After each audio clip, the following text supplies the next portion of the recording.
Sipas të dhënave të Drejtorisë së Përgjithshme të Shërbimit të Transportit Rrugor, gjatë muajit maj u regjistruan 8.116 automjete, 7.5% më pak se në të njëjtën periudhë të vitit të kaluar. Ky është niveli më i ulët i regjistrimeve për muajin maj në 3 vitet e fundit.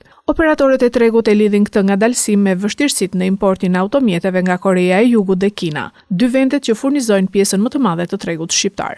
Konflikti në lindjen e mesme dhe problemet në transportin detar kanë detyruar kompanitë të përdorin rrugë alternative duke rritur deri në 30% kostot e transportit dhe çmimet për konsumatorët. Për periudhën janar-maj janë regjistruar rreth 39.000 automjete me një rritje modeste prej 2%, krahasuar me një vit më parë.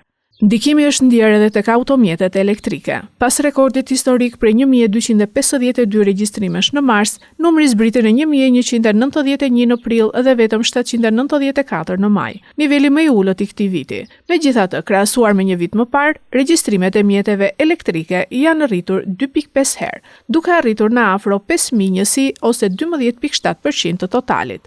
Pavarësisht rritjes së interesit për makinat elektrike, automjetet me naftë vijojnë të dominojnë tregun shqiptar duke përbërë mbi gjysmën e regjistrimeve të reja. Në fund të muajit maj, numri total i mjeteve që qarkullojnë në vend ka arritur në mbi 1.080.000.